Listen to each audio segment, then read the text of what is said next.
Good evening, good afternoon, and good morning, wherever you are. I'm Ambassador Julia Chang Block, founder and executive chair of the U.S.-China Education Trust. And I'm delighted to welcome you all tonight from Washington, D.C. As USET winds up the 10th year of our Asian American Author Series, launched by award-winning author Gish Jen in 2012. We bring you today a very special program representing the best in Asian American writing, cross that out, in all writing.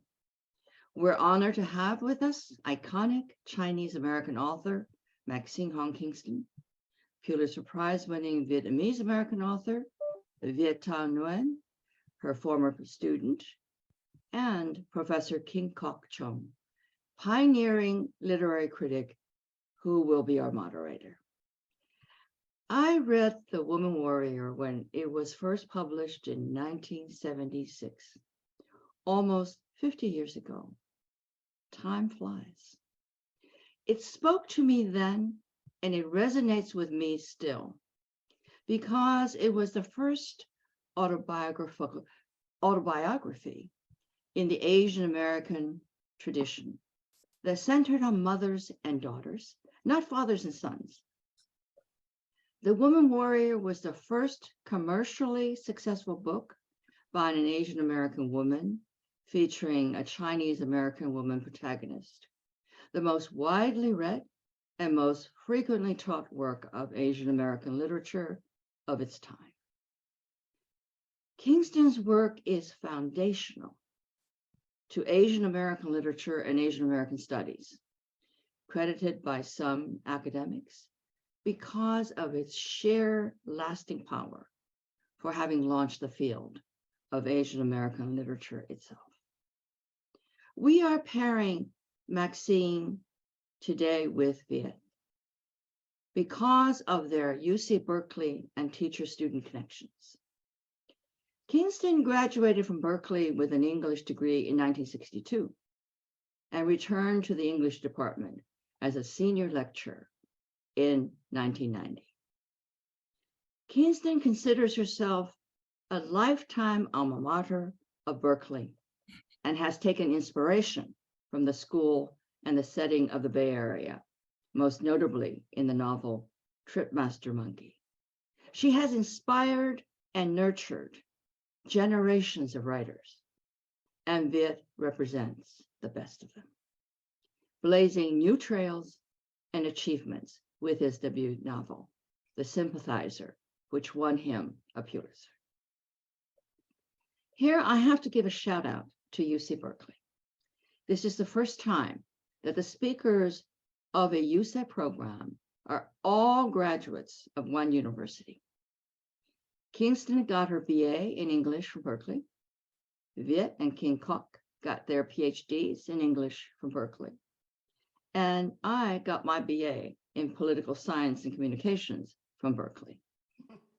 Another notable fact, as you can all see, is that we're all Asian Americans. USET reinvigorated the Asian American Author Series because we felt compelled to do our part in fighting anti-Asian hate, which has, as we all know, surged during the pandemic.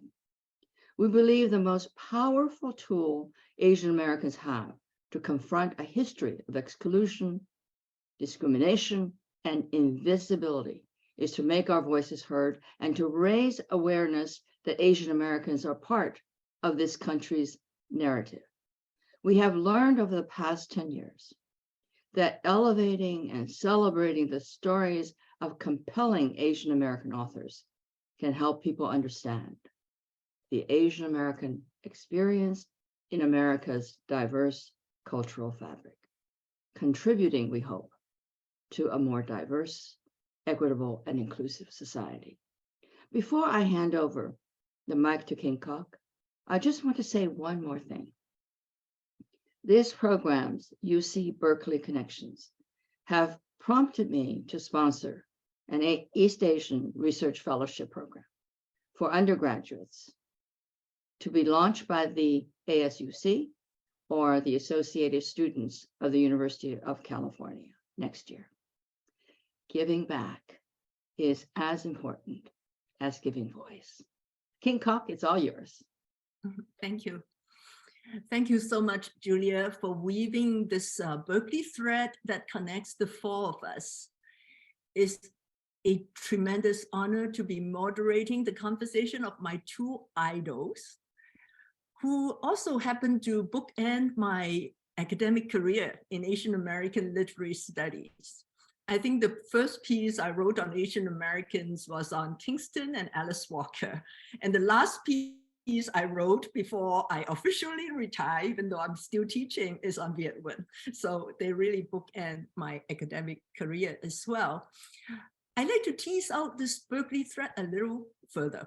When I spoke with Viet during the last webinar, he said he was a really troubled and troublesome student when he took Maxine's seminar at Berkeley. That even though there were only 12 students, he kind of nodded during class and wasn't a pretty bad student. So may we hear Maxine's side of the story, whether Viet already showed some signs of genius, even when he was allegedly such a bad student. And also, I would like to know when and why Viet changed from being a graduate student who was, as you said, a bit discomfited by a strong woman like Maxine and her feminist messages, to being someone who, after the Pulitzer Prize and all, who said in a blog that The Woman Warrior and Chinaman is, in your opinion, the great American novel. So question to both of you. Well, first of all, I would like to ask Viet, what grade did I give you?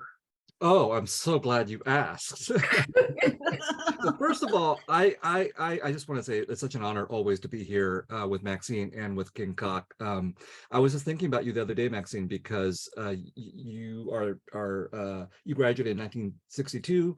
I graduated with my BA in 1992. I was very lucky to be one of your earliest students because my class with you was 1991, I believe.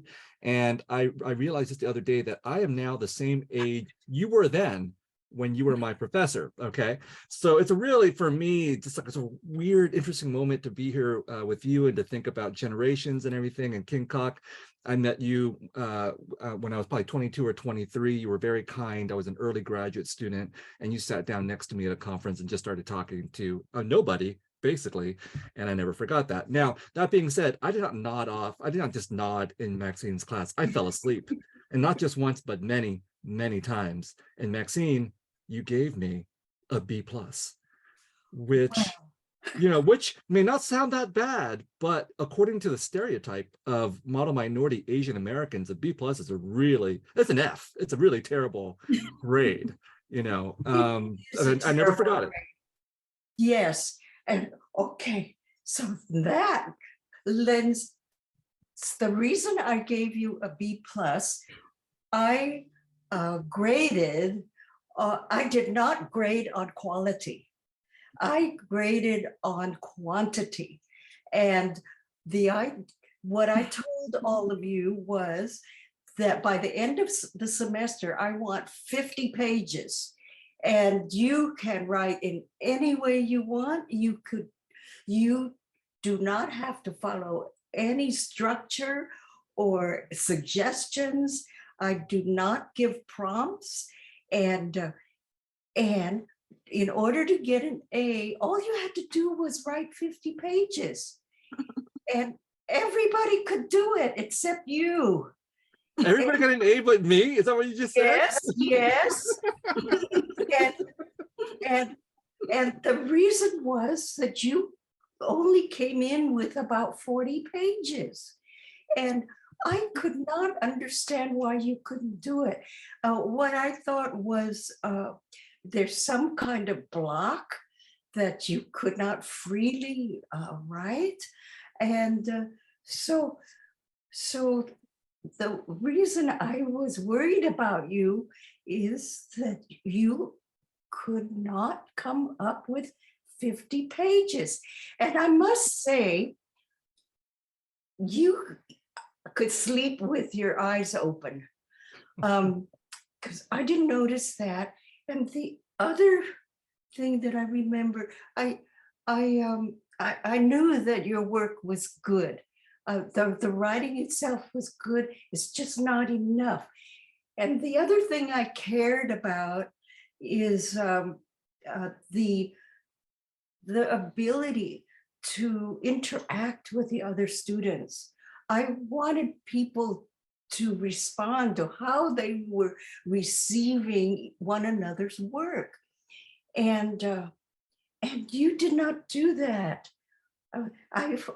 What I felt was that you were not listening to the others and you were not giving them their feedback. And this is the first time that people are able to have an audience, to have a readership, and you were not giving it to them. I did not grade on that, but I worried about that. This is why I wrote you the note that you should go to the Tang Center and get some psychiatric help. Right. So now I can safely confirm I was the worst student in the class, the only one who didn't get an A. And, so basically the reason I think why all that happened was because I probably was in need of counseling. I didn't know it at the time, but I was deeply emotionally troubled. And some of the stuff that I wrote for you in that class dealt with my family and my mother and terrible things that had just happened to my mom. And I just couldn't really deal with it personally. And I probably just couldn't write 50 pages about it. It was just too hard for me. And I was talking to you right before we started. Finally, now, literally, what is it, 31 years later, the 10 or 20 pages I wrote about my mother in your class has now become a 400-page book. So it took, and this is hopefully the people in the audience are listening to this and find it to be encouraging, because sometimes, writing you can write something very quickly, or you can take 30 years to write it. And this is what happened to me. In this case, it took me 30 years to grow as a person, but also as a writer, to be able to cope with what is honestly the most traumatic stuff that ever happened to me, and not just to me, but to my mother.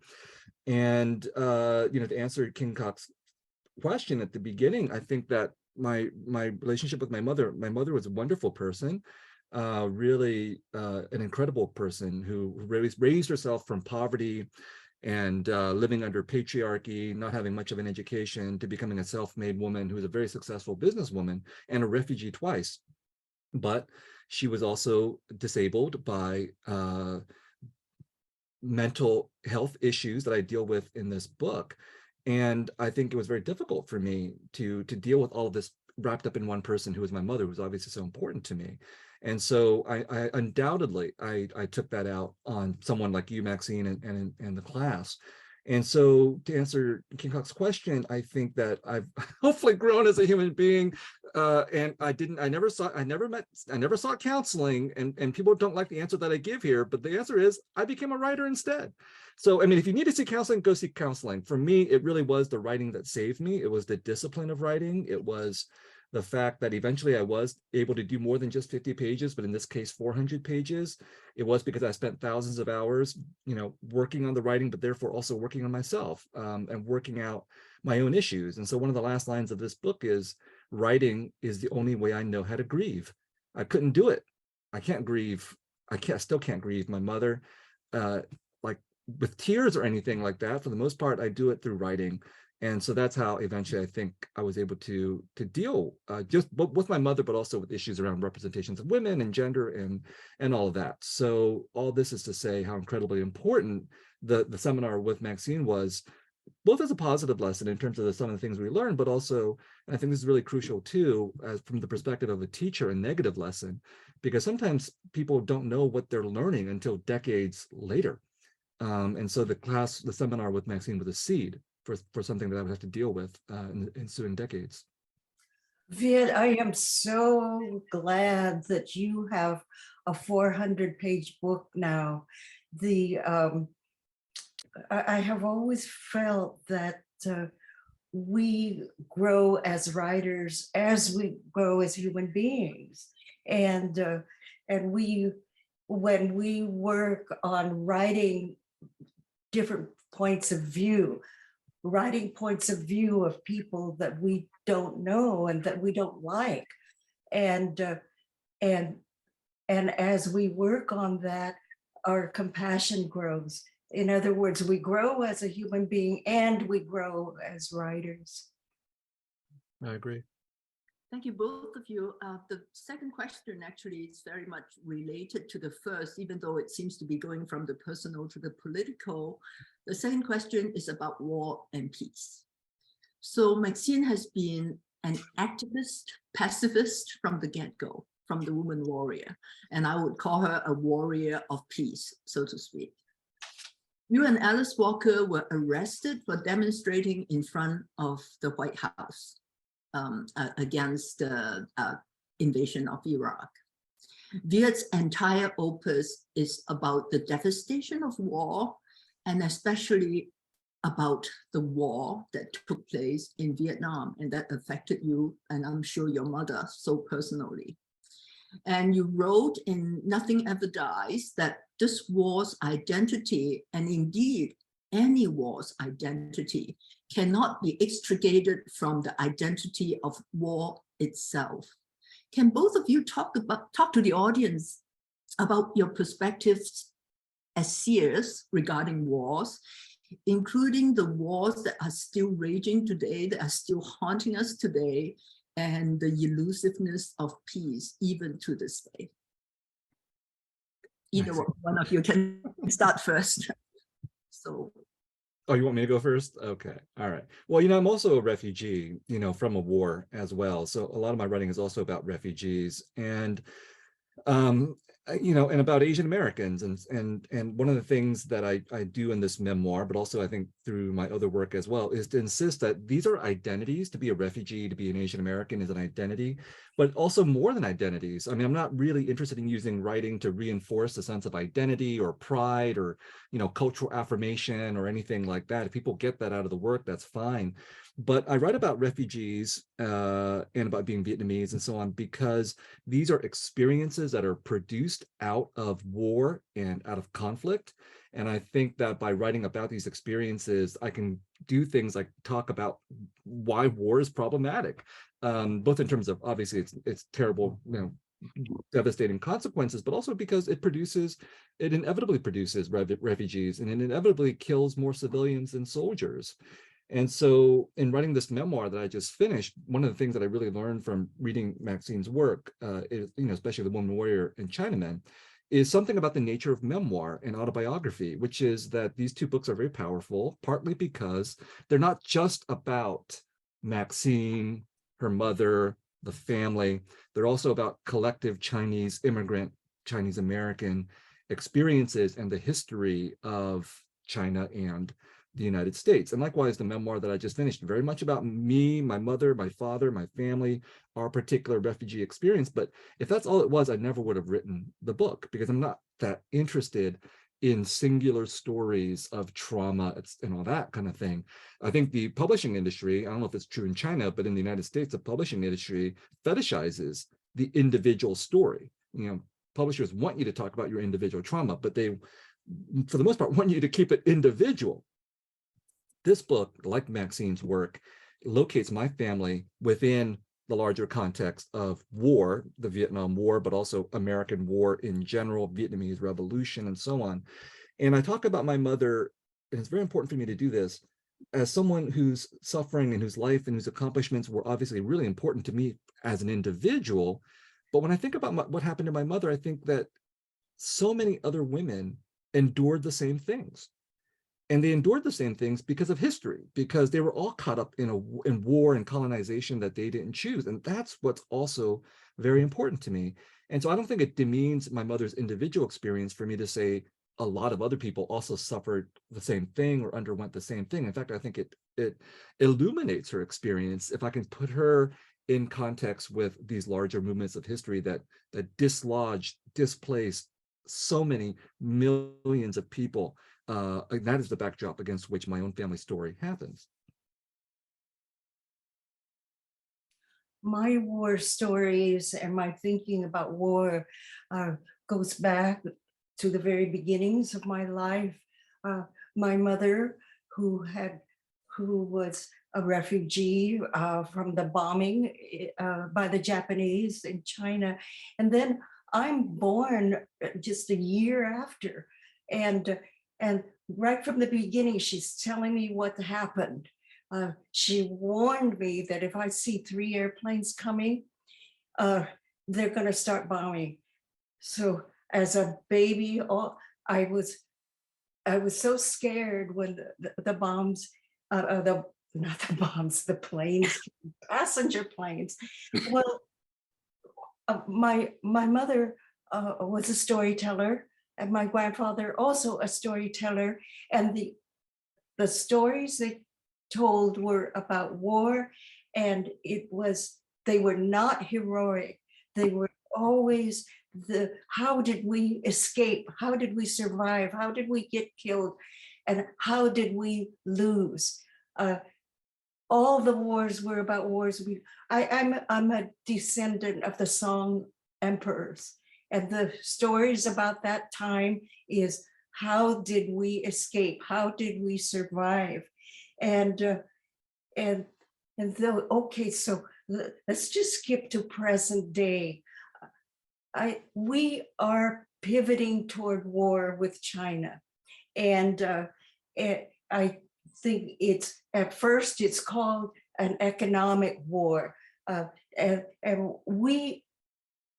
Okay, there's the imbalance of trade. They keep working on that, but the U.S. owes China over $1 trillion in national debt, and all this this economic war is turning into a hot war, a real war, and we've been provoking China in many ways. And then I saw for myself that the U.S. is heading toward a military war with China. I was in Hawaii, which is a center of weapons and military bases, and I saw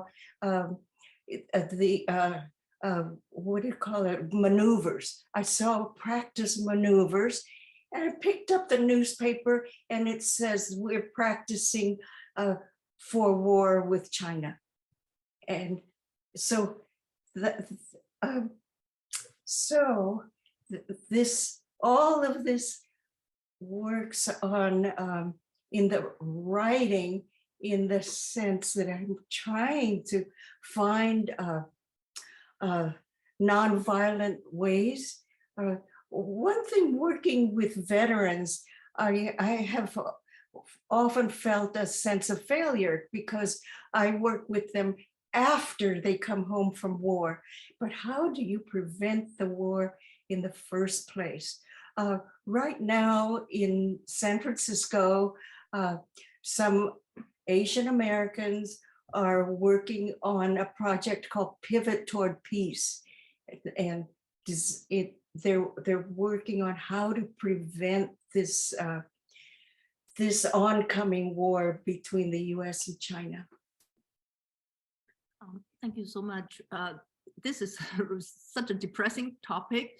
So I would like to pick up on what Viet said about your writing. We can talk more about the war. And I'm also very conscious that this is a trans-Pacific audience.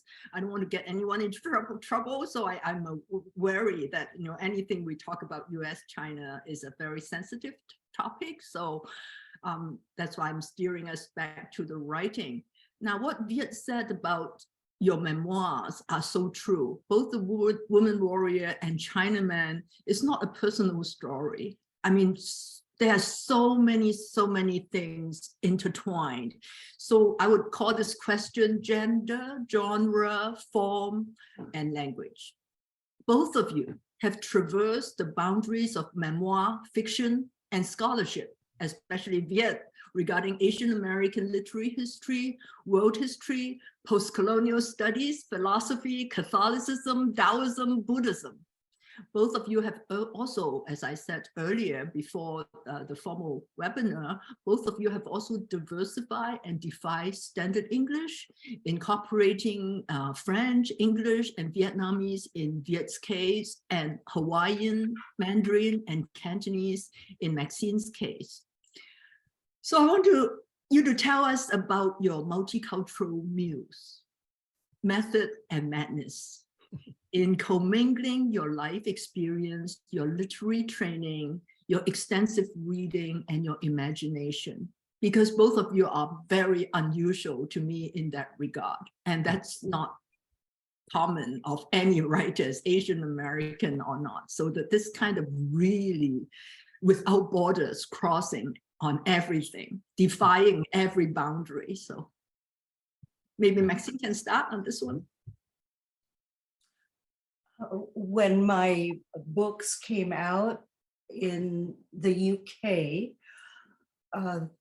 they just, they were total failures, because there were lots of reviews, all of them negative. And the main idea was, what is this? Is this fiction or nonfiction? And there were essays on the difference between fiction and nonfiction.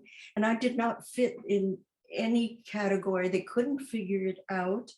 And so it was the end of my being able to sell anything. They did not get into story, which is the most interesting part. But I found that that was the only way I could write. I had to blur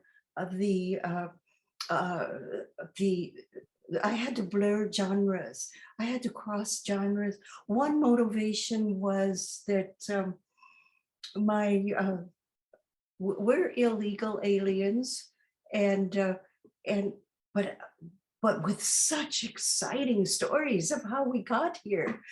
And I wanted to tell those stories, but I didn't want us to be found out by immigration and be deported.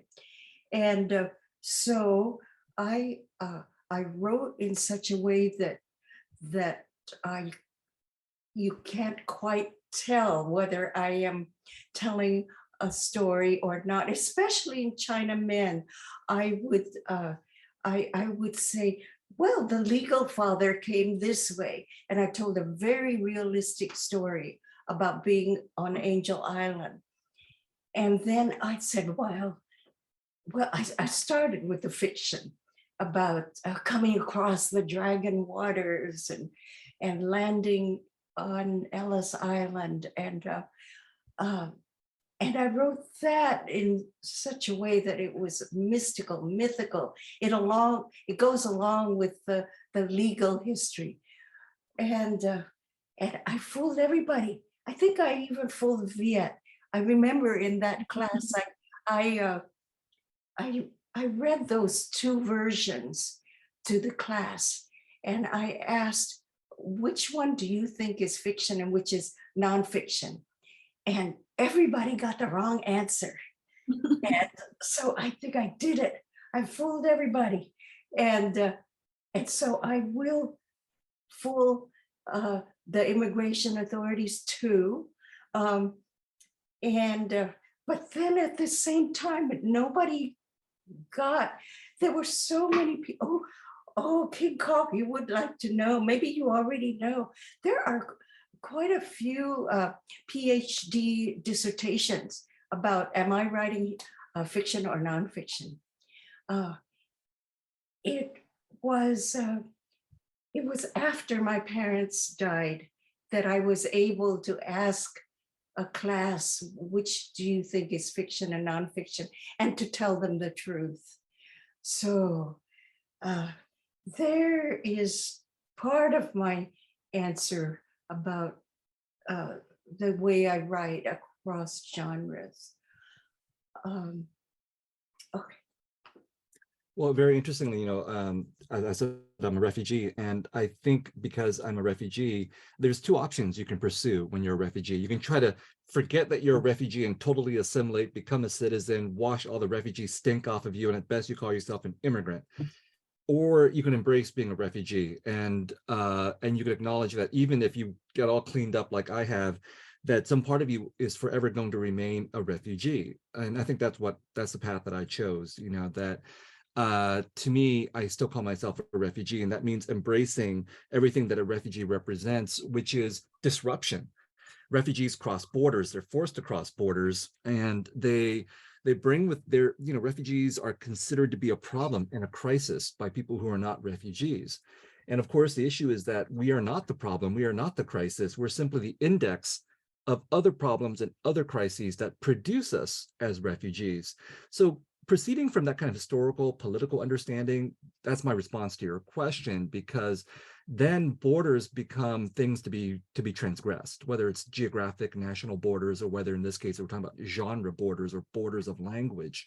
I think it's part of the function for me as a writer who considers himself to be a refugee to privilege the necessity to constantly transgress borders in order to produce a kind of writing that can make sense out of my historical experiences. So to give a couple of examples, one at the level of language, when I came to the United States, I was fluent in Vietnamese at the level of a 4-year-old. And now, more than 4 decades later, I'm still fluent in Vietnamese at a 4-year-old level.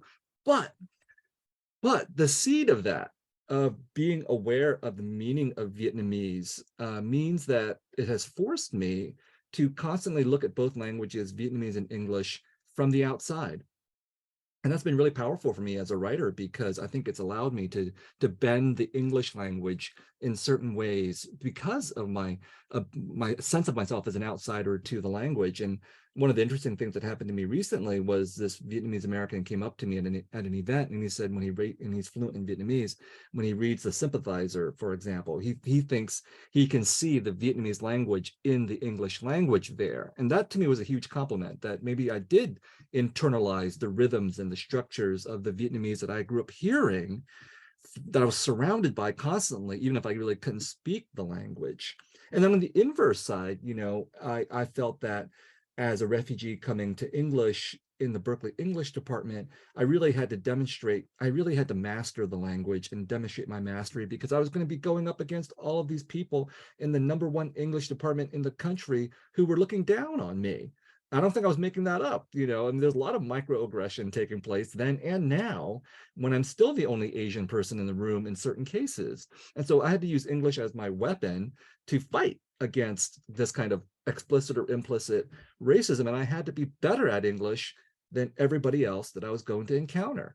And so I took that spirit and, wrote books that really would demonstrate the extent to which I could use this language, not just to tell a story, which is important at the level of content, but to demonstrate, the capacity to use the form to also contest these interlocking structures of racism and nationalism and war and so on. There's a longer conversation I can have about how that's done in the books, but I think at the level of the form is so, and language is so important to what we as Asian American writers do. The less interesting kinds of Asian American or other so-called minority literatures only contest at the level of content. But really, we have to contest at the level of language and form if we really want to get to using literature to fight against the embedded structures of racism and war. Yes, another characteristic of myself as a writer is that as a person whose English is a second language, I've made myself listen to whoever is speaking, and I hear constantly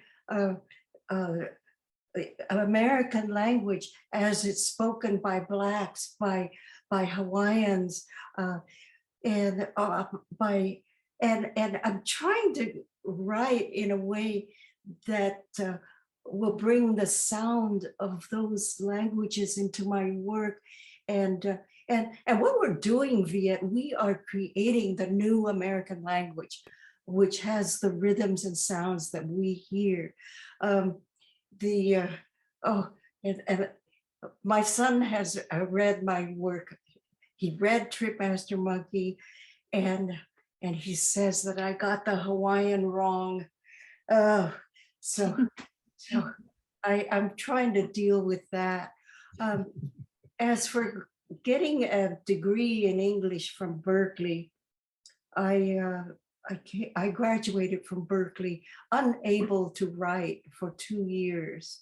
I had been a writer or a storyteller since I was a child, and I came to Berkeley and learned to write critically. I learned to write essays, and I've lost the ability for imagination and fiction and poetry. And it took me 2 years after graduating for it to come back. And my way to come back was that I drew pictures, I painted, and in painting, we could use point of view, we could use metaphors, we could use colors and perspective. And with painting and drawing, I came back to writing. 2 years is not that bad. I mean, I also did a PhD in English too, and I think it took at least a decade after finishing my PhD to like work my way through all the theoretical critical language, which is very useful, you know, for thinking, but it's terrible for writing. You know, I had to work a decade to shed that in order to even try to write fiction. Well, that's one thing the three of us have in common. So all three of us actually learn English as a second language. And my theory, which I presented in my monograph, Asian American Literature Without Borders, in my chapter on Hajing, is precisely that most people think that if you're learning English as a second language, you always kind of feel that you are like, have to prove yourself to be as good as the native speakers. But my theory is the opposite. I think that if you're learning English as a second language, you should be better than the native speaker because you have another language to call upon to enrich the English language. And I think both of you prove that. Maxine, I was using your I love a broad margin to my life as my textbook in my Tai Chi class. And I just have so much fun, you know, learning the Hawaiian expressions and also picking up all the Cantonese expressions. It was so exciting. And then there's no book, you know, written in standard English that could excite me as much.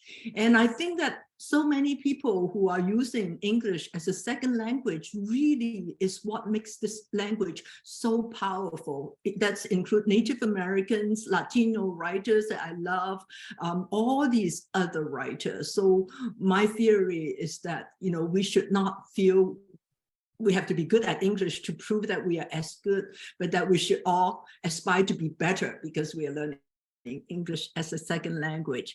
But to relate to what you said about legal and illegal, and also to go back to the idea of madness, what is considered normal and abnormal, I feel those are often dictated by the hegemonic culture. You know, it could be China, it could be the US. So something that fascinated me about both of your work is that there are so many mad women in The Woman Warrior. The no-name narrator of the sympathizer and the committed is a self-styled schizophrenic. So both Maxine's I Love a Broad Margin to My Life and Viet's I Love You to Warn Me address PTSD, Alzheimer's disease, and depression. And then you all talked about, you all went through some of that. So, and depression and a lot of different mental disorder are really on the rise in the wake of the pandemic and also among the aging population. So I want to ask, why are both of you so preoccupied with mental health? And to what extent can you apply your own wisdom in helping those around you? I know Viet has to go through that with your mother.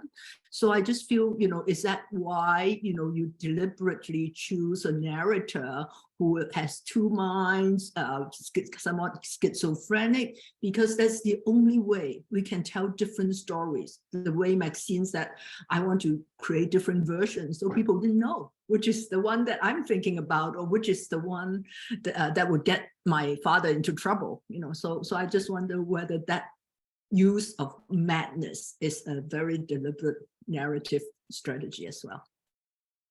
I think when I encountered Woman Warrior and Chinaman as a student and saw these representations of mental illness and so on in Asian women, it was just too close to home for me.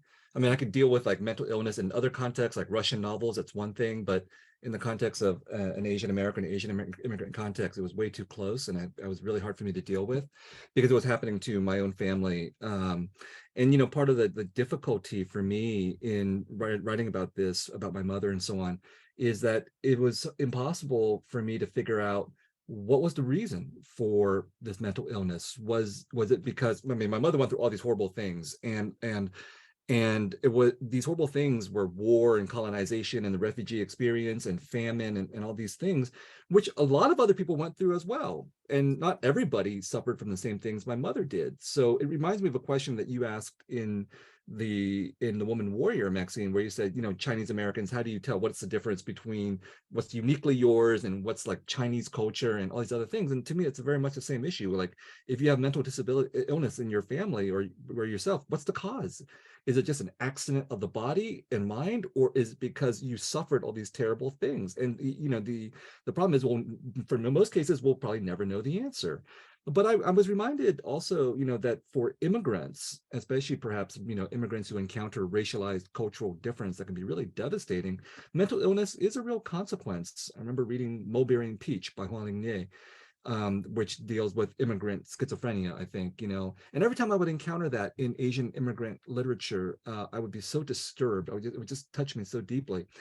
And the reason I'm bringing this up is because by the time I got to writing The Sympathizer and The Committed in this most recent nonfiction book, I wanted to write about mental illness in a way that wasn't so serious. So most of the ways that we see mental illness being depicted in literature, at least the ones that I've seen, are very, very serious, and deservedly so. But in my case, what made it possible for me to talk about mental illness was through using satire and farce, in addition to the tragedy, that there had to be some way to laugh at these terrible things at the same time. It was really difficult to get to the point where I could write that way. But in fact, I think to be able to write that way really saved me, allowed me to talk about some terrible, terrible things. And I don't think by using satire, farce, and comedy that somehow these very serious things, including mental illness, are demeaned. I think these are just different literary strategies for dealing with things, for coping with things, for revealing things, but also possibly for helping us survive some of these terrible things too. Thank you. Maxine? Well, I'll just start with my mother also. When she was a doctor in China, and she was running a hospital out of a cave during the bombing, I asked her what was the worst, what were the worst wounds that you saw? And she said it was when people were going mad, and people went crazy. And another story she told was there was a mad woman. She was mad anyway, and everybody stoned her to death because they thought she was signaling the Japanese planes. So these were the stories I got about madness from the very beginning. And then and then there's relatives who committed suicide, and then I took a look at that and realized that madness runs in our family. Some of them being officially diagnosed as schizophrenic and manic depressive and so on. Okay, so I will make a I will confess that I have counted how many psychotherapists I've gone to in my life. 7. I've been to 7, and I am right now with a Buddhist therapist, but she calls it karma mentoring. So that's what's happening right now, and also a medication for depression and anxiety. So I'm talking about the story of my whole life, and I'd like to think, when I look at the biographies of other writers, well, madness is good, because it can all go into the writing, and it makes it very exciting. And what I'm doing is expressing my madness, and that comes into the writing. And so it can be a good thing too. Yes, it doesn't. Shakespeare is the first one who said that, right? Poet, madman are all the same. You're poet, madman, and fool. They are all related. And I have a very talented friend who is bipolar and who actually tried to commit suicide. And he has a very strong theory that a lot of bipolar people are extremely creative. And we have a whole list of people from Hemingway, Sylvia Plath, and all that. So I do think that there is something about madness and creative genius. And when I was reading The Woman Warrior a long time ago, I remember that the no-name narrator's madness occurred very shortly, or maybe right after she kind of molested her mirror image, the other Chinese girl. And I just immediately thought to myself, wow, this seems like a kind of bipolar. You said that the narrator was sick for almost a year after that. So I just like what Viet said about his mother, and there's so many Vietnamese women who went through a lot of mental illness after the war, from PTSD, including the story you wrote about, I Love You to Want Me.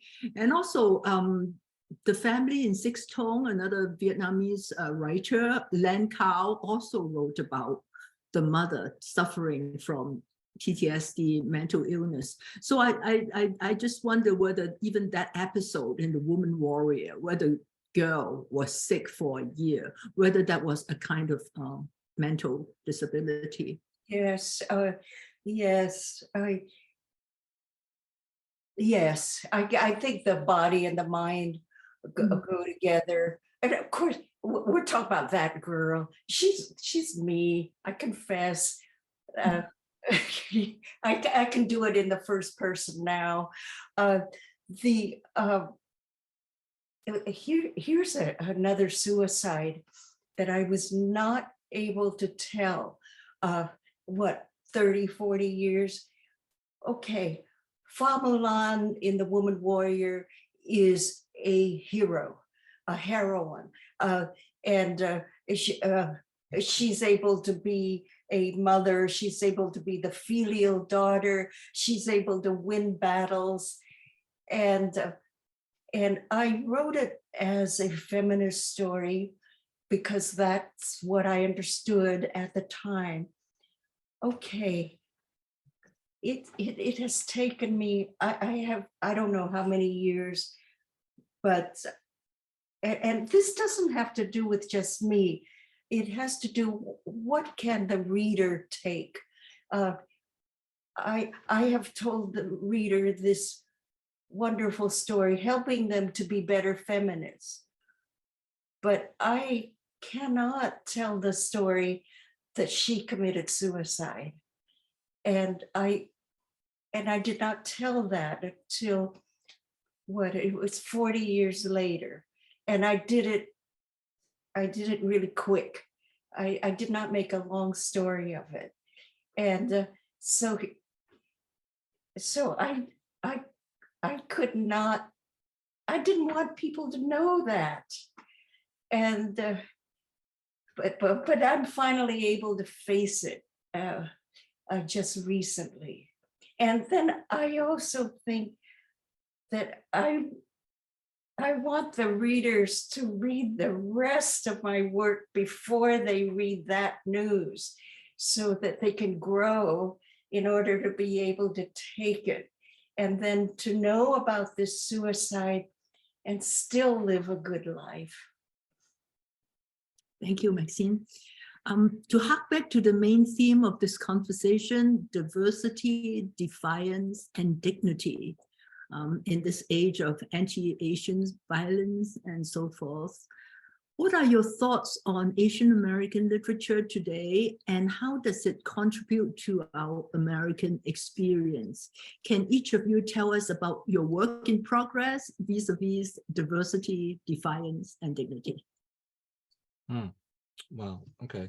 Well, when I was an undergraduate at Berkeley, it was a momentous occasion. Anytime a book by an Asian American writer came out, I remember running to the bookstore and getting the book. And it only happened like once every few months or once a year. And now, of course, we have books by Asian American writers, however you choose to define them, coming out like every week.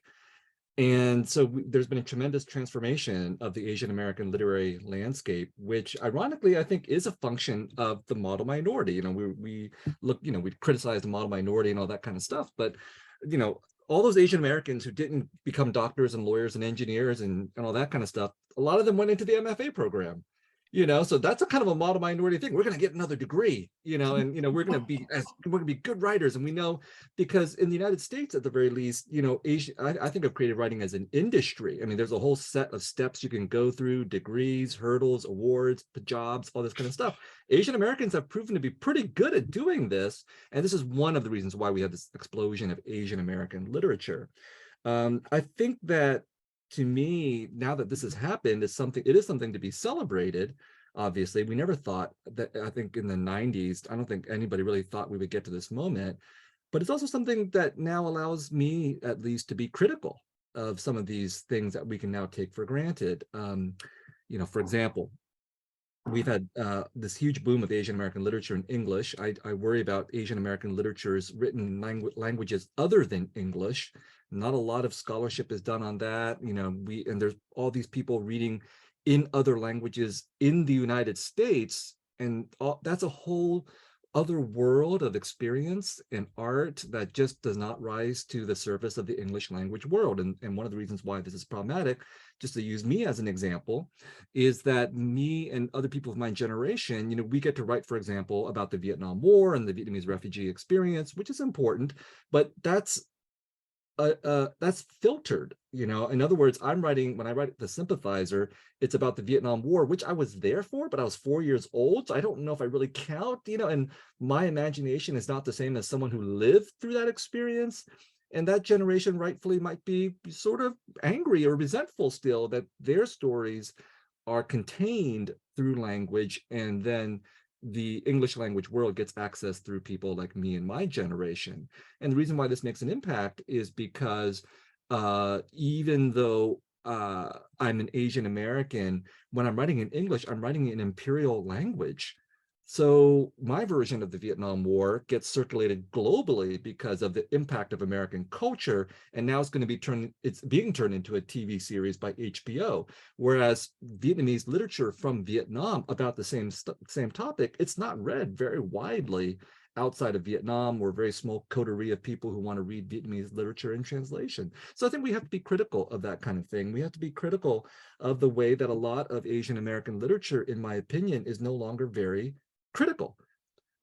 Back in the day, if you were like the only Asian American writer publishing every year, every decade, your work was inherently going to be oppositional or resistant in most cases. And the literature was playing a very important function, bringing the stories of a very suppressed people to the English language. Now, when you have dozens of books being published in Asian American literature, a lot of that stuff is actually reinforcing a lot of dominant culture. Maybe it's anti-racist for sure. We can, as Asian Americans, agree about that. But a lot of Asian American literature is not critical, for example, about American imperialism, about settler colonialism. A lot of Asian Americans are not cognizant of themselves as participating in anti-Blackness, or in claiming American citizenship and nationalism, that we're also reinforcing genocide and settler colonization, that we as Asian Americans are privileged in that regard in some ways. So there are a lot of complexities that I think Asian American literature is not, sometimes has a hard time coping with outside of the questions of race and assimilation. Well, thank you very much. And I especially like your point about like so much of Asian American literature, the standard Asian American literature is still like written in English. And that's what the IE editors said, that, you know, that has to be, right? You know, you have to be in English. And I'm trying to really change that. I think in the audience, there's someone who is working on a Peruvian American writer, Siu Kam-wen, who is also probably of Cantonese descent and who wrote martial fiction in Spanish. That was really fabulous. So there are works like that. But then I was looking at Maxine's later books, and she was using so many wonderful Cantonese expressions. And I say, wow, when I die, you know, who is going to tell people what these expressions are all about, how wonderful they are. So even when works are written in English, when they are introducing so many glorious things, you know, about, I don't know whether you caught Maxine when he said that my mother was defended from a Song emperor. When I read that, you know, in the book, wow, you know, that was Song Gaozhong who hired Yue Fei, you know, so it's so fascinating. It makes me relate to the woman warrior and so forth. But none of my American students would feel that those things are, I went gaga over all those things. But my Asian American students, because they don't know Chinese history, they would not care. So to this audience, I really want to encourage you guys to read that lesser-known book by Maxine called I Love a Broad Margin to My Life. And I love the title too, even though that was from Thoreau, right? But it's just such a wonderful title. Our life is so preoccupied by work. And it's just so nice to just sit. So I'm teaching that as my textbook in my Tai Chi class, because that is like my broad margin to my life, the Qigong, the Tai Chi, the meditation. So that is how I try to create a broad margin. But I said at the beginning that I would like to introduce a Chinese word to this webinar to describe maybe our connection. And the word is 知音 or 知音 in Cantonese. And even though it's often defined as soulmate, it's so much more beautiful and less cerebral an expression, because it literally means know your music, know your tune. So I said that as a critic who was totally not talented, as a writer, I would never aspire to be a soulmate of either of you, but I can claim to be a 知音 of Maxine Hong Kingston because I'm bilingual. I love, and I'm a Cantonese champion, a champion speaker of Cantonese. And I always try to squeeze in reciting some poetry in Cantonese because it is so much more beautiful than Mandarin in poetry, because it has more who speak in Cantonese. So I would just love it when I see all those Cantonese expressions. So I want to quote a line from your book. There are so many juicy tidbits in I Love a Broad Margin to My Life that, you know, I got so excited about. For instance, you know, as Maxine just mentioned, she was descended from the Song Emperor, Song Gaozhong Zhao Gou, who is also the person who employed Yue Fei and then later also betrayed Yue Fei, right? And then, so when Maxine went to her home village in Canton, I believe, people call her Your Majesty, right? So these are such fun things. I think the Chinese audience would have so much fun with all that. But no, my American students would not see, wow, you know, so I'm just encouraging the people in the audience to really read this book. There's so many interesting details. And then the line I want to quote, Maxine said, Li Bai and Du Fu, the two Chinese poets, lucky sea turtles, found each other within their lifetimes. So I say, aren't you two also lucky sea turtles? You found each other in your lifetimes. I think this is so rare that you have two legendary writers who one even taught the other, right? So I just wonder whether you would have a line from Maxine that you always remember, you want to share with us, and vice versa, whether Maxine read Viet's book and want to share with everyone a line. I try to close early because I know there are tons of questions in the audience and I want to give the audience time to ask questions. Well, you're putting Maxine on the spot, but the student should always know that the master's or the teacher's writing. So in fact, in the book that I just finished, you know, Maxine, you occupy a place in the book because I talk about that seminar and about, and I quote from your letter where you tell me to seek counseling and, you know, to ask questions. I kept the letter, you know, so then I can quote from it. And I quote from it because, you know, I think everything you said was right. And part of, you know, my growth as a human being and as a writer was to try to respond to some of the criticisms, the generous criticisms in the letter. But one of the, I also quote, you know, a couple of passages from your work, including the passage about Chinese Americans, how do you tell the difference?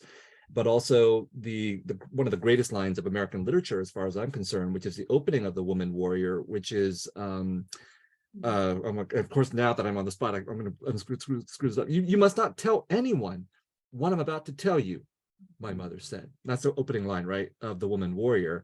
And I say it's a great line because it encapsulates the whole dynamic in which that book is going to emerge from, the taboo which is broken even as it's enunciated, and a memoir that begins in the voice of the mother and not of the writer or the narrator of this book. And I felt, in the way I quote it in my book, my memoir, is to say that this is the dilemma that so many writers face, which is, you know, that writing is oftentimes perhaps an act of betrayal, especially if we're writing about our families. And The Woman Warrior deals with all of that. Obviously, there's a whole body of scholarship around the theme of betrayal in memoir, autobiography, as initiated by The Woman Warrior. And in writing my own book, I felt that this was a very important quote for me, because here I am writing about my mother, and honestly, I'm pretty sure she wouldn't have wanted me to write this whole book about her, you know? And I feel that it's an act of honor and love for me to do it, but I also know it's an act of betrayal, that all these things can coexist at the same time. And this is an ethical and an aesthetic and a moral problem for me, but for a lot of writers, I think. And there is no way, I don't think there's a way out. I mean, the way out is not to write. I guess that's the way out, you know.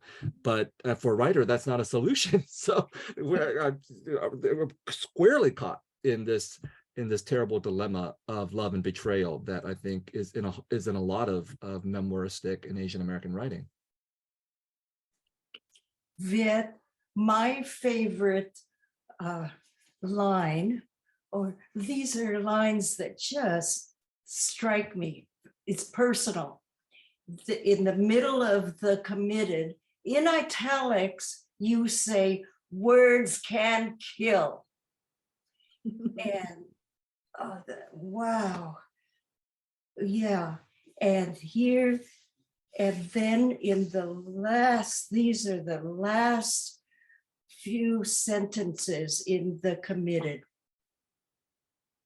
Didn't I tell you never to commit your thoughts to paper? You stupid bastard.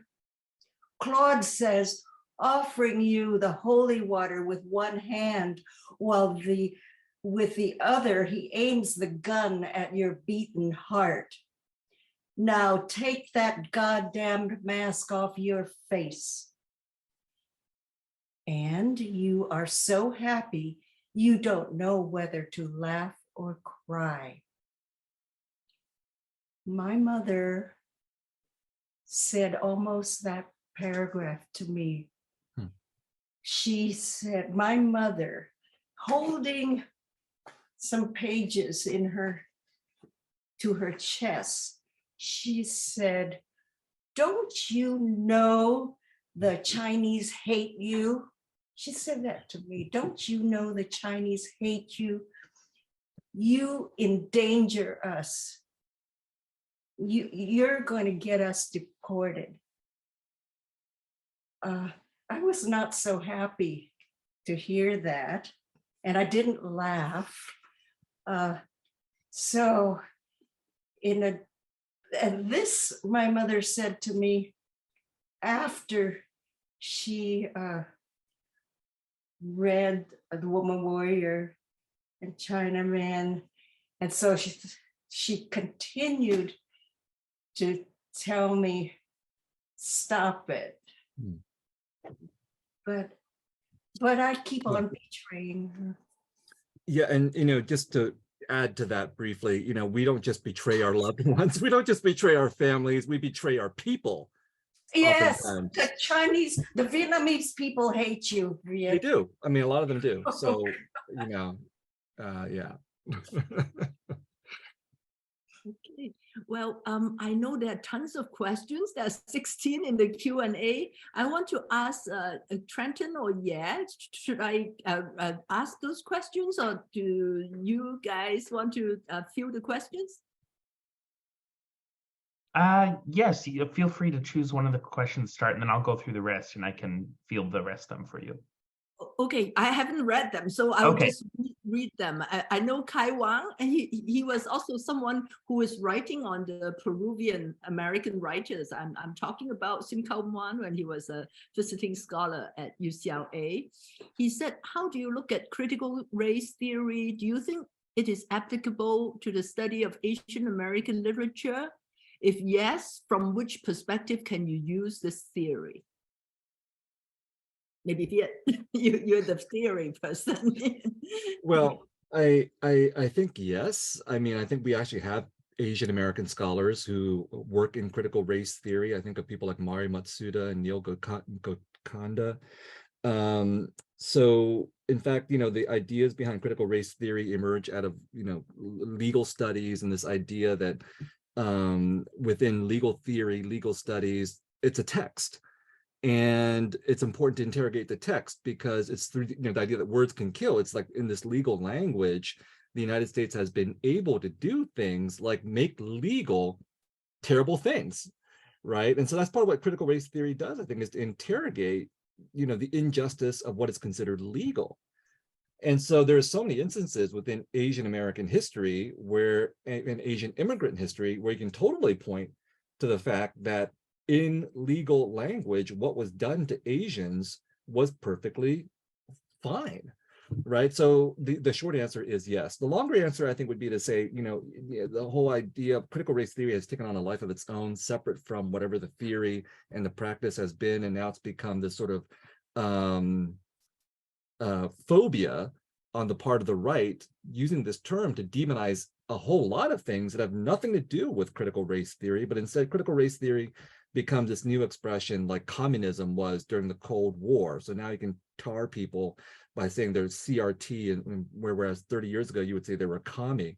And so I think that it's really, as we mention terms like that, it's important to obviously understand that context. Okay, well, actually, Kai is also the person who asked that question, is also the person who is translating my piece on I Love You to Want Me into Chinese. So he has a question about that. He said, in the short story, I Love You to Want Me, Picasso's painting is a very important element. So my question is, what role is it, and any impressions does it have in the story besides indicating jealousy and referring to Shakespeare? Thanks.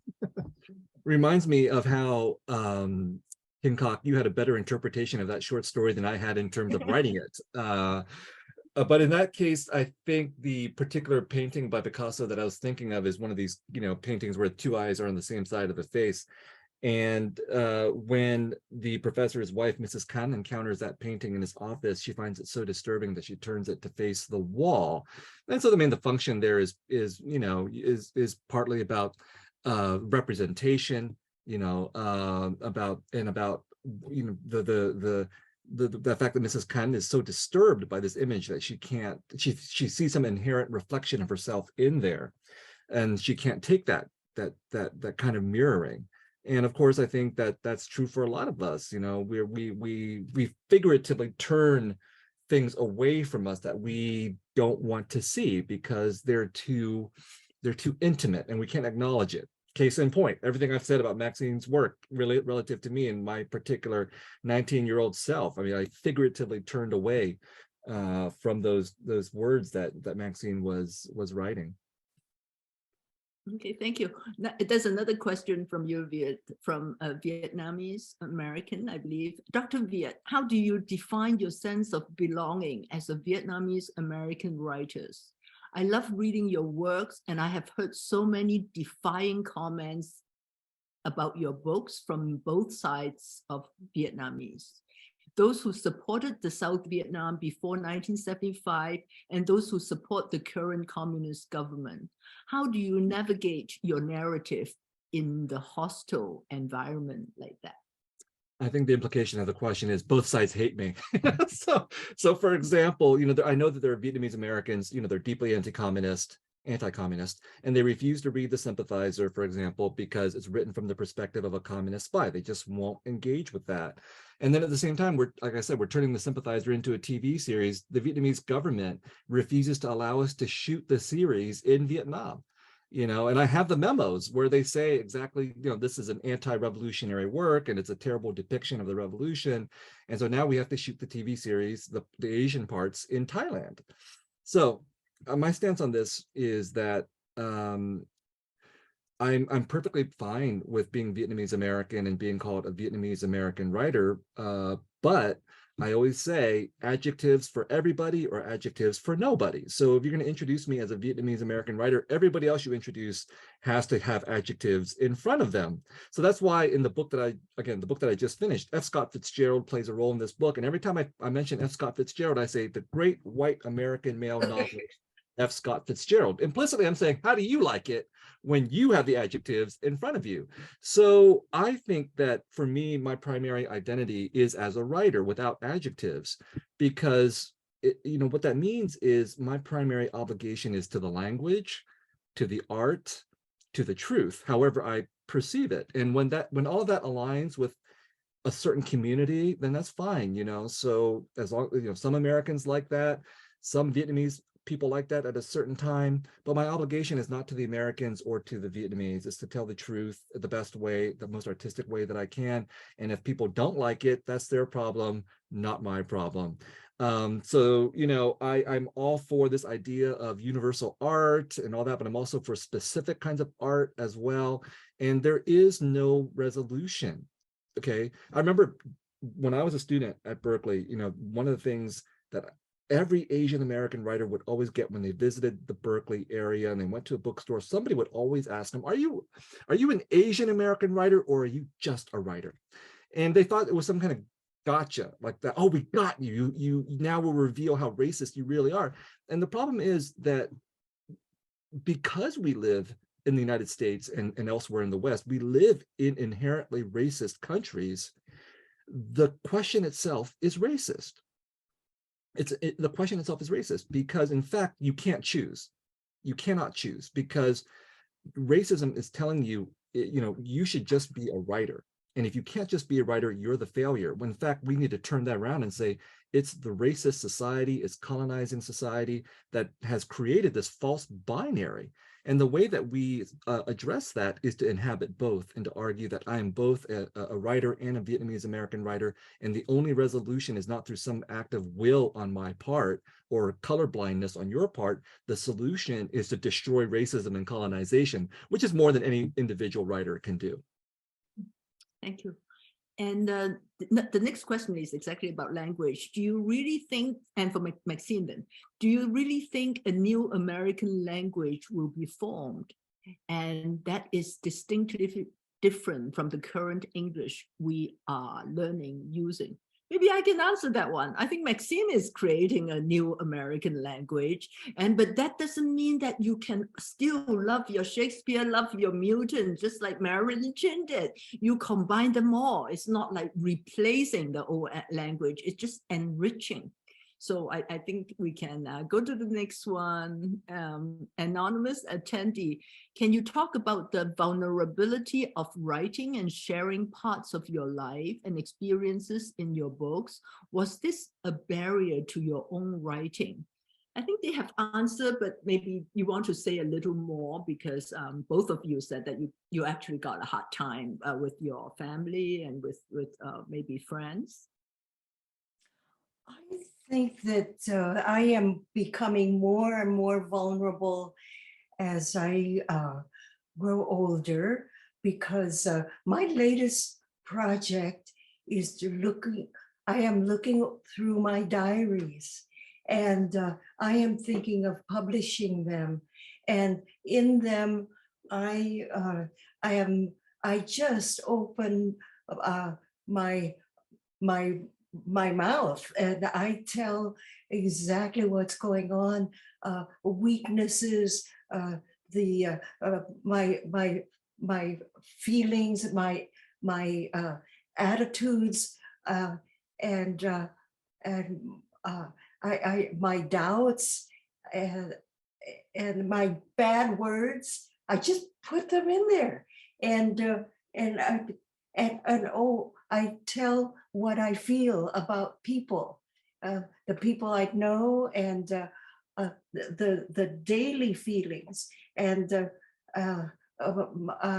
my and so if I publish this, I will be I will be open to to uh, to people knowing my inside, that the heart. So yeah, I think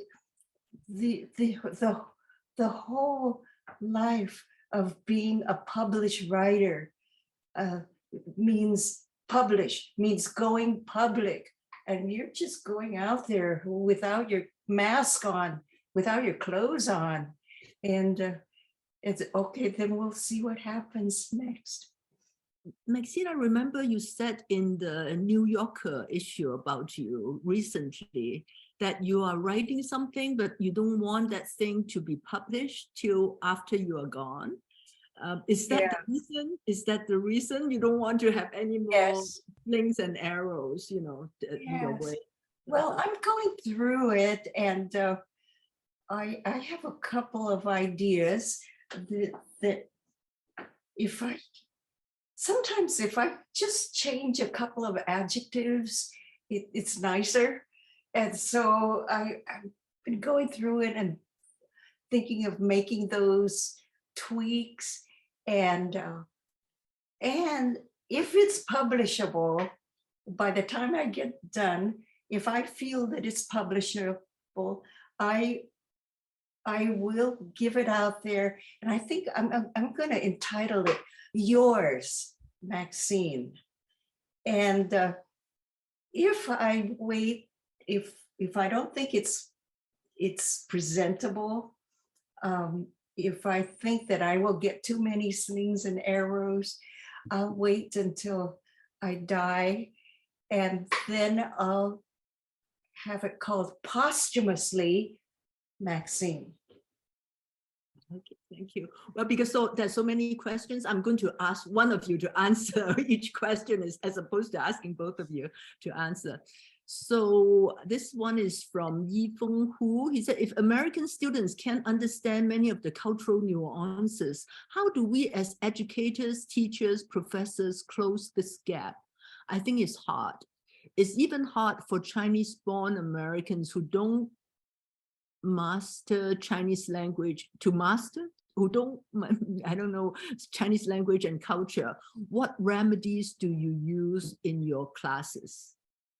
Well, maybe that's the question for me. That's why I enjoy teaching in China and in the US, because in China, I would deliberately pick books that use a lot of Chinese history, Chinese expressions, and then I'll have an audience to understand. And in the US, I would pick really hip stuff on the 60s, so the students who are older would really relate to. So I try to also teach according to the audience I'm teaching, and also encourage the audience to explore the other thing that they don't know. But it is very hard because America is a very monocultural country.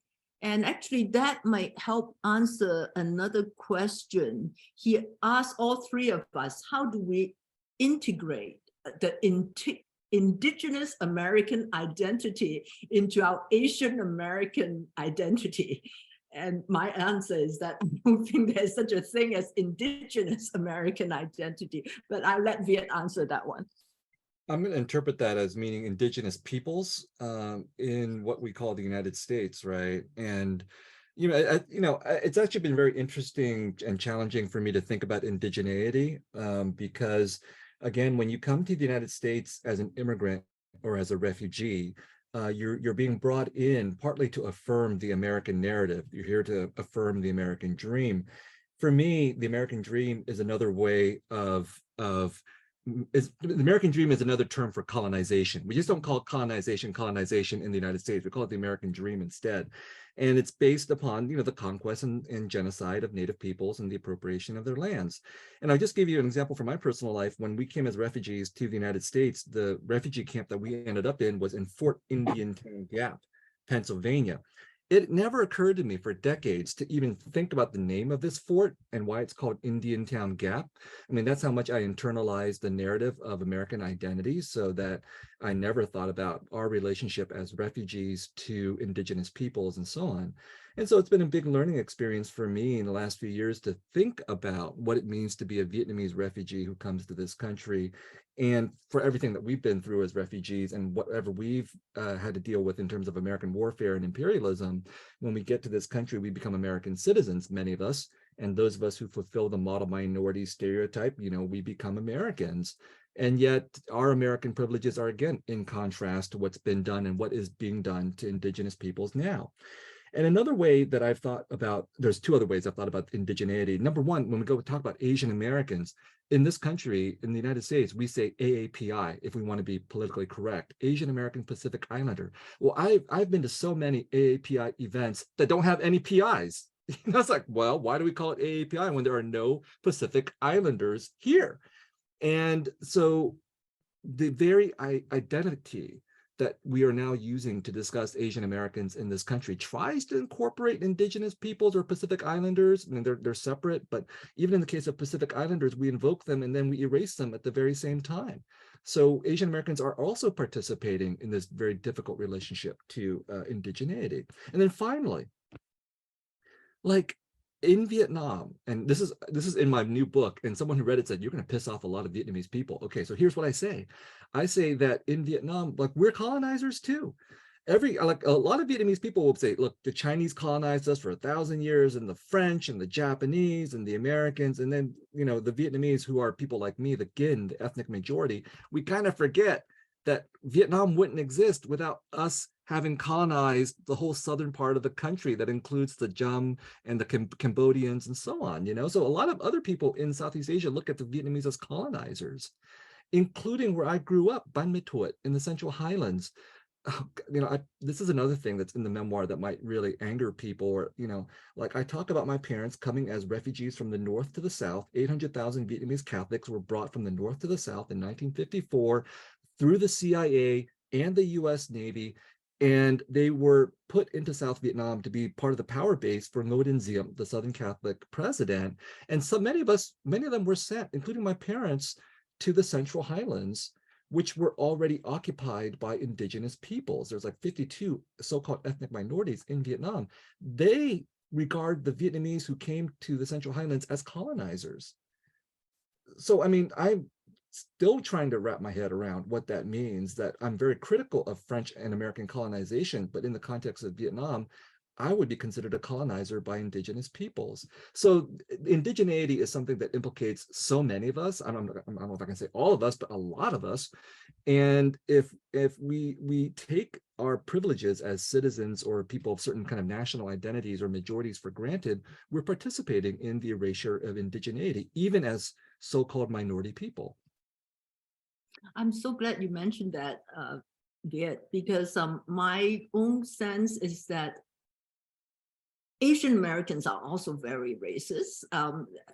There's so much racism among Asian Americans because a lot of us to internalize the model minority, and so there are definitely racism among Asian Americans. But I have taught in different places in Asia, and I have to say that so many Asian countries are even more racist than the US, because at least in US we call it out.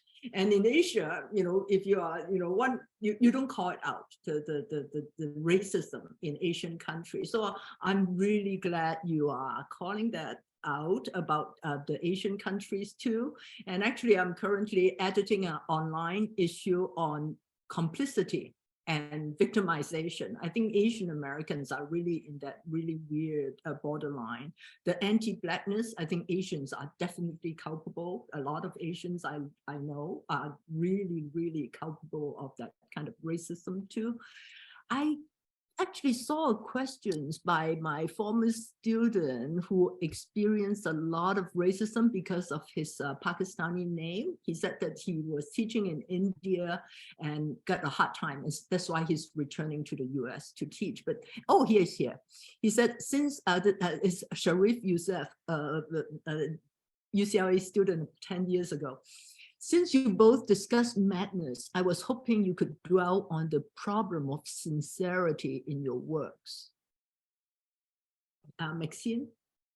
Wow, sincerity. Is that must be the same as honesty, truth? It also, sincerity to me also means sort of a tone. And so I must say that I say to myself, the truth, and I actually have a vision of the truth in my head, and it feels like a fence to me, and I must stay on the right path,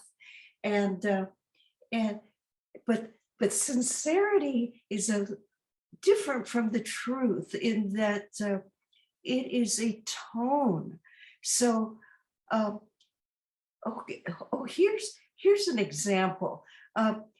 You can say a racist term to somebody. You can say the N-word, but that word, it depends on the tone. It can be said in a very loving way. It can also be said in a hateful way. So as a writer, there's this way of breaking the news to people, or expressing my own anger or hatred or love. And it's a way of finding the right style in the language. And that's a matter of getting that musical ear, as you were talking about Guillaume. It's hearing the music and being able to use those words with the right music. Thank you. The next question for Viet. Thank you for bringing mental illness to the forefront. It is so tough. The question is from Ann Win Sharp. Thank you for bringing mental illness to the forefront. It's so taboo in our culture to talk about, yet so prominent as a result of our country's tumultuous history. How did you find the courage to publicly air out these painful experiences? Is your mom's passing an impetus for you to confront these issues? I am. Absolutely. I think that I doubt very much I could have written this book while my mother was still alive. I mean, she passed away in 2018 after a 13-year illness that was very, difficult for the entire family, obviously for her too. And I think that I really didn't start writing. I wrote about the illness for Maxine's class. That was 1991. She had a breakdown around that time, and then she had another breakdown in 2005, and that was the final breakdown that led to 13 years of illness. And I think that there was no way I could have written this while she was still alive. And so, I mean, I understand the question very much. I mean, we have so many ethical and personal obligations to the people that we write about, especially our loved ones and our family members. And so I think even though my mother has passed away, I still think of what I've written as an act of betrayal along with an act of devotion at the same time. There's no getting around it. My father is still alive, but honestly, he's also, I think, in the final phase of his life. And I went home, and the last person who I needed to talk to about this was my brother. He's 7 years older than I am. I saw him a few weeks ago, and I said, "Look," I told him for the first time, I've written this book, and you're in it, and I just want to let you know that you're in it." And even if he had said, "No, you can't publish it," I would have published it anyway, I think. But I just wanted to tell him and to let him know. And he said, "Go ahead, publish it. Mom's dead. Dad's not in a position to really care right now, and I'm okay with it." So that was the last blessing I think I needed. But really, people just had to not be alive for me to write this. And so there's really no easy answer to the question that Anne poses for those who want to write about this and publish it in public. Writing about it is one thing, but putting it out there, it's no easy answer for those who want to do it while the people concerned are still alive. Oh, Especially Viet, when you're such a famous writer. Right? oh, Viet, I find it very interesting that you would say that if your brother said don't publish it, you would do it anyway. I've also been showing my work to people, and I've told them if they don't want me to publish it, I won't. And I've already agreed to not publishing something. Yeah. Well, I'm a jerk. I think that's the conclusion that we get out of this. I mean, I would have taken him out of the book if he had said, "I don't want to be in it." I probably would have taken him out of it. But I mean, I'll go back to that idea of writing a betrayal. It's like I just have to, and like people being mad at me, different populations being mad at me, and thankfully my brother didn't stand in my way. But then again, I asked him, "Do you want to read the book?" He said, "No, I don't want to read it." Okay. 2 weeks later, after I mention it to his wife, he comes back and says, "Well, maybe I do want to read this book." So, in fact, I will send it to him probably in a week or two, and then we'll see what he has to say. There's still another episode to unfold in this story. I know I got a command from Trenton to wrap up this session. I wish it could go on forever because there's still so many questions. But I did remember Maxine saying that your son won't want you to write about him. And I'm sure my son feels the same way. I never want him to be put on the spot. And you said that you won't, at least that was maybe a Whitman's son, but still I thought maybe you are also speaking about your The own. last episode is I showed him a lot of pages on him, and he made some corrections, changed my Hawaiian, and it's okay. Okay, but you still say that it's Whitman's son, not your son. Yes, yes. Oh, sometimes you have to lie and go into fiction. Right. So I got you. Now I got the answer. Okay, Trenton, do you just want to, how would you want to end? Do Julia want to come back and say something, or Madeline, before we wrap this up? No, Trenton? please go ahead and say some closing remarks, each of you. It's been a great discussion, so many questions. It's a shame we couldn't get to all of them, so thank you. No, I actually asked Trenton, I say, it's really a hard call for me to decide whether to allow for Q&A. I said it would be such a shame not to do that, but I just love to hear both of you talk forever also. So I hope this is a good compromise. We still managed to fold in a lot of questions. So thank you so much. This is like my day. It's just so wonderful to see two writers that I can tell everyone that I love. Thank you. Thanks so much, King Kok. Thanks, Maxine. It was a real honor to be here with you again. And thank you, everyone. I am so glad that we are making connections with China and America.